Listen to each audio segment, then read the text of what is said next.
Hello guys, आपका स्वागत है मेरे चैनल इकोनॉमिक्स गुरु पे। और मैं आज आपके लिए लेके आया हूँ चैप्टर फर्स्ट का लास्ट और फिफ्थ पार्ट। इसका चैप्टर का नाम है Indian economy on the eve of independence, और इसका पार्ट 5 आज मैं आपके लिए लेके आया हूँ, जो कि लास्ट पार्ट है इसका। इसके बाद मैं आपके लिए अपलोड करूंगा इस चैनल पर, वो भी आज ही, क्वेश्चन आंसर इस चैप्टर के, और काफी अच्छे क्वेश्चन आंसर होंगे वो। आपके पूरे चैप्टर को कवर करने की कोशिश करें, ऐसे क्वेश्चन आंसर मैं आपके लिए लेके आऊंगा। तो हमारा चैप्टर का फर्स्ट पॉइंट है 6 पॉइंट ऑक्यूपेशनल स्ट्रक्चर।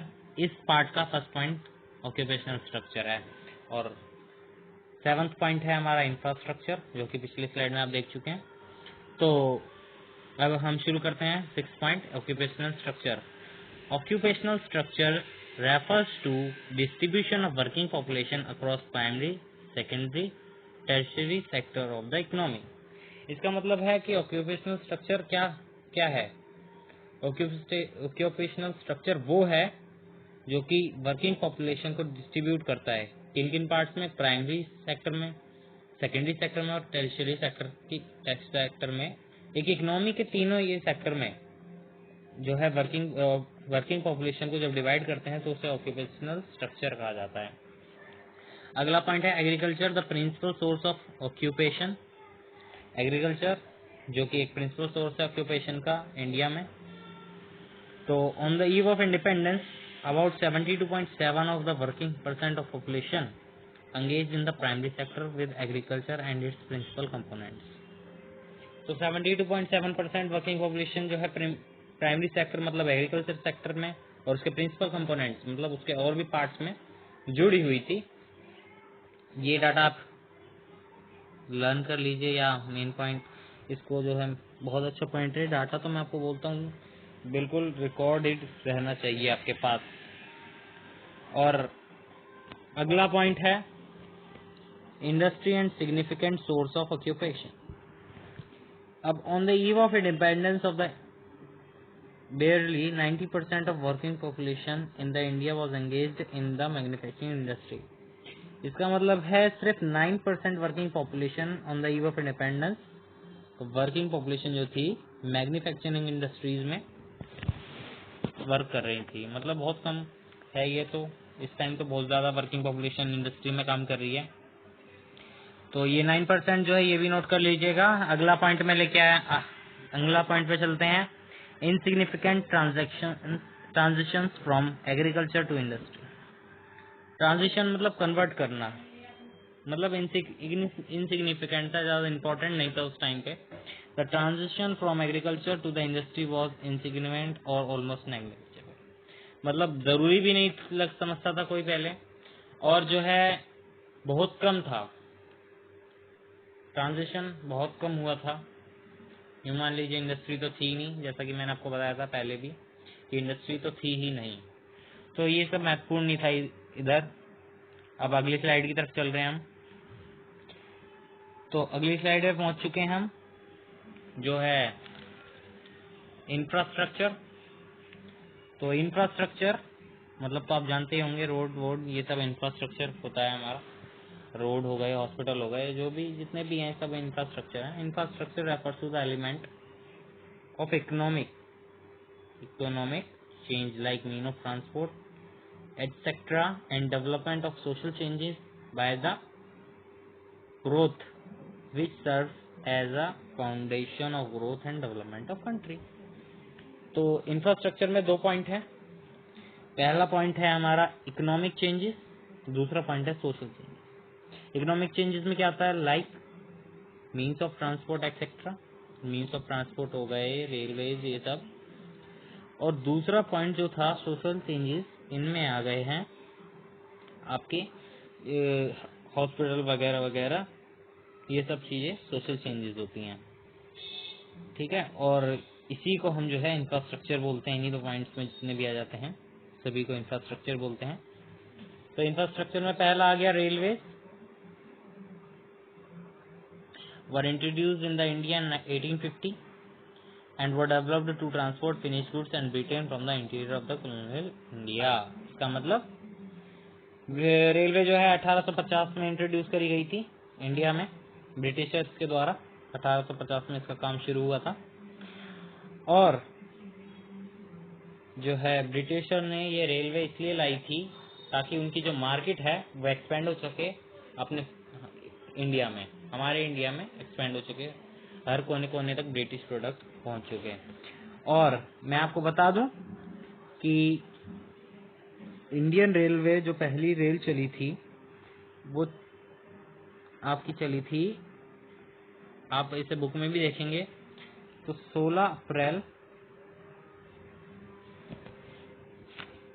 1853। 16 अप्रैल 1853 आप नोट कर सकते हैं। इस डेट को रेलवे पहली रेल चली थी। आपको इंग्लिश में भी बता दूं मैं, 16 अप्रैल 1853 में पहली रेल चली थी। और ये कब से कहां तक चली थी? ये बॉम्बे से ठाणे, मतलब जो आज का मुंबई है वो, और आज का ठाणे तो था नहीं था, तो आज मुंबई से ठाणे तक चली थी। और ये जो डिस्टेंस था 34 किलोमीटर का था इन दो स्टेशनों के बीच। तो अगले पॉइंट की तरफ बढ़ रहे हैं हम।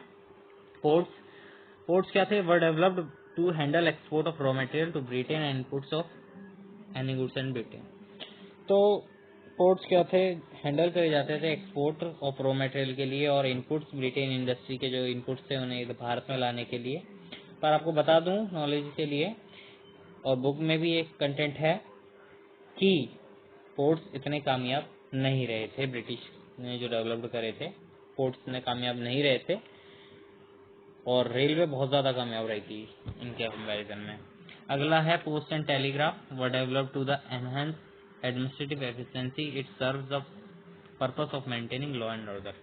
तो पोस्ट एंड टेलीग्राफ इसीलिए डेवलप्ड करे गए थे, एडमिनिस्ट्रेशन की एफिशिएंसी थी इधर, ब्रिटिश एडमिनिस्ट्रेशन था उसके बहुत ज्यादा इसको जरूरत थी लॉ एंड ऑर्डर जो है मेंटेन करने के लिए, इसलिए पोस्ट एंड टेलीग्राफ मंगाया गया था, ये एडमिनिस्ट्रेशन मंगाया गया था इधर।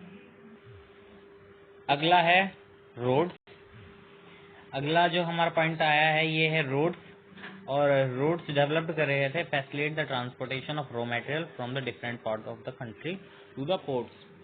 अब समझिए रोड्स किस लिए थे कि फैसिलिटेट करते थे ये roads transportation of raw material, जो इंडिया में उगता था उस रॉ मटेरियल को पोर्ट्स तक पहुंचाने के, क्योंकि पोर्ट्स से ही वो ब्रिटेन में जाता था बड़ी मात्रा में। और वही रोड्स किस लिए काम आते थे? इंपोर्ट के लिए भी, मार्केट बढ़ा रहे थे रोड्स। तो अब आप ये मत मानिएगा कि गली मोहल्ले के भी रोड बना रहे थे उस टाइम पे, ऐसी कोई बात नहीं है। जहां तक कोने कोने तक पहुंचाने के लिए कुछ मेन रोड्स बनाई गई थी ब्रिटिशर्स के द्वारा, गांव गली मोहल्ले इन सब की रोड नहीं बनाई गई थी। हर कोने कोने तक पहुंचने के लिए हर गांव से रोड निकाल रहे थे वो, हर स्टेट से रोड निकाल रहे थे, तो रोड ऐसे डेवलप करी थी उन्होंने। तो लास्ट पॉइंट जो है हमारा इस चैप्टर का क्या है? Was there any positive impact of British rule in India? तो ये लास्ट पॉइंट, तो क्या कोई पॉजिटिव इम्पैक्ट पड़ा इंडिया में ब्रिटिश रूल का? तो बिल्कुल पड़ा था, कुछ पॉजिटिव इम्पैक्ट थे जो पड़े थे। तो पहला पॉजिटिव इम्पैक्ट हम पढ़ रहे हैं, commercialisation outlook of the farmers. Commercialisation outlook जो है फार्मर्स को ब्रिटिशर्स के द्वारा ही मिला था, जो कि मार्केट की अनसर्टेनिटी, मतलब महंगाई को भी कम करता है। जब मार्केट में प्रोडक्शन कम हो जाता है किसी चीज की, जो है आप बोल सकते हैं स्टॉक कम हो जाता है, तो उसकी वैल्यू बढ़ जाती है। तो इसीलिए मार्केट की अनसर्टेनिटी को खत्म करने के लिए ये भी लाया गया था, और ये काफी अच्छा रहा और इसे अभी भी बहुत अच्छा माना जाएगा। ये तो बहुत गुड इम्पैक्ट था। अगले पॉइंट की तरफ बढ़ रहे हैं हम, न्यू अपॉर्चुनिटीज ऑफ एम्प्लॉयमेंट।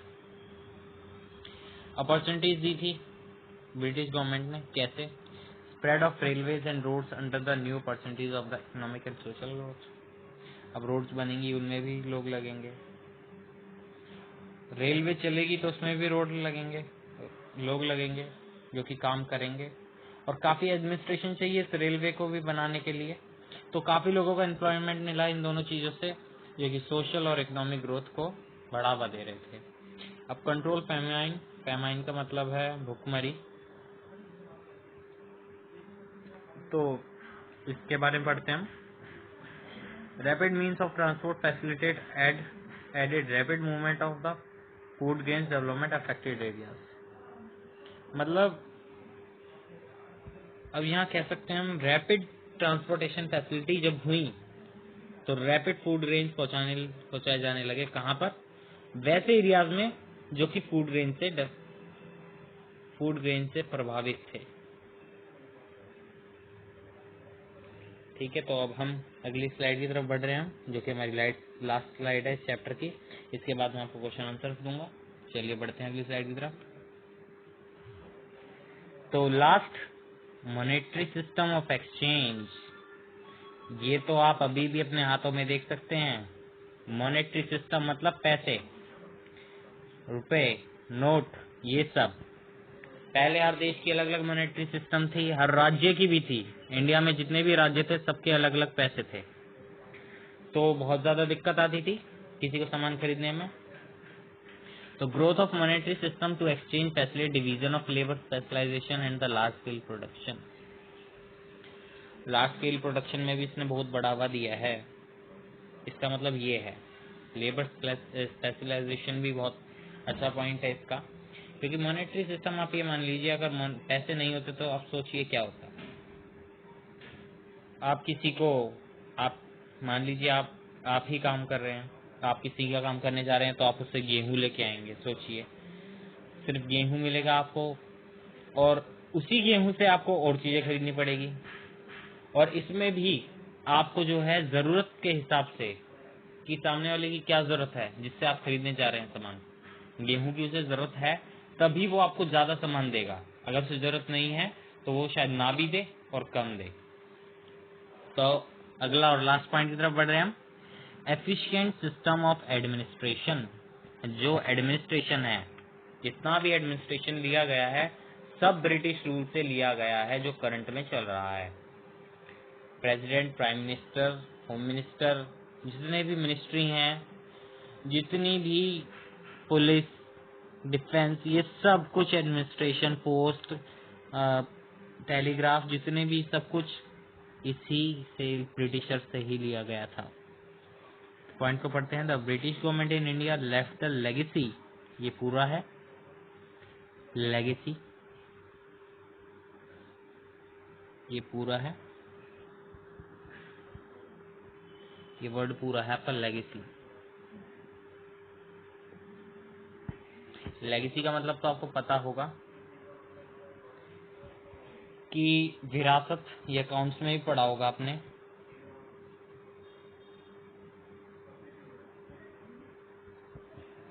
ये अकाउंट्स में भी पढ़ा होगा, विरासत कहा जाता है लेगेसी को। तो ब्रिटिश गवर्नमेंट जो थी वो लेगेसी छोड़ के गई थी इसी सिस्टम की। तो ये लेगेसी क्या थी? रेलवेज पॉलिसीज जितनी भी थी वो सभी इन्हीं की देन थी। तो ये चैप्टर खत्म हो रहा है हमारा, और लाइक, कमेंट, सब्सक्राइब, शेयर सब कुछ कर दीजिएगा जो जो दे रखा है डिस्क्रिप्शन में। मैं सोच रहा हूँ लिंक डालूं, पर आप देख लेना। आप जितनी भी पीछे की वीडियो हैं आप देखना, बहुत अच्छे नोट्स हैं, प्लीज इन्हें नोट्स करना, और स्किप कर करके बिल्कुल मत देखिए वीडियो को। व्यूज बढ़ाइए, शेयर कीजिए इन्हें। और अगला जो है मैं आपको दूंगा क्वेश्चन आंसर इसी चैप्टर के, बहुत अच्छे क्वेश्चन आंसर हैं। और मैं आपको बता दूं, ये मेरे नहीं है क्वेश्चन आंसर, नोट्स तो मेरे थे पर क्वेश्चन आंसर मेरे नहीं है, पर ये भी एक क्वालिफाइड टीचर के क्वेश्चन आंसर हैं, तो मैं आपको दूंगा। आपके कुल 5 क्वेश्चन आंसर हैं, वो भी मैं आज ही अपलोड कर रहा हूँ। Thank you for watching.